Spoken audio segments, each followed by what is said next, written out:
क्या आपने कभी खाली कमरे में शोर मचाया है और अपनी आवाज वापस गूंजती सुनी है? लेकिन ऐसा क्यों होता है? क्या कमरे ने आपको धोखा दिया है? आइए जानते हैं इस अजीब घटना के पीछे का विज्ञान। और यकीन मानिए, यह बहुत आसान है। सबसे पहले यह समझते हैं कि आवाज क्या है।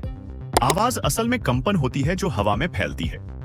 जब आप बोलते हैं तो आपकी आवाज से कंपन निकलते हैं और ये कंपन हवा के माध्यम से ध्वनि तरंगों के रूप में फैलते हैं।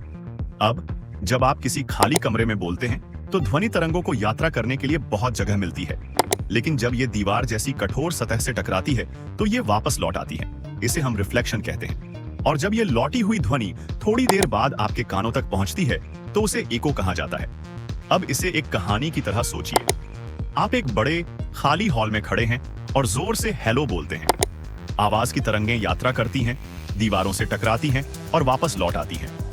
आपको थोड़ी देर बाद हेलो सुनाई देता है। जितना बड़ा कमरा होगा उतनी देर बाद एको वापस आएगी। ये कुछ इस तरह है जैसे आपकी आवाज दीवारों के साथ छुपन छुपाई खेल रही हो। पर एक मजेदार सवाल है, बड़े कमरे में एको अलग क्यों सुनाई देती है और छोटे कमरे में कुछ अलग? और कुछ जगहों पर एको इतनी तेज क्यों होती है जबकि कुछ जगहों पर बिल्कुल नहीं?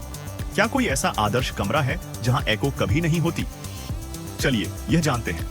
क्या आप जानते हैं दुनिया की सबसे लंबी एको पहाड़ों से आई है? हिमालय में ध्वनि तरंगें पहाड़ों से टकराकर 30 सेकंड तक इको सकती हैं। यह तो सचमुच एक लंबी आवाज है।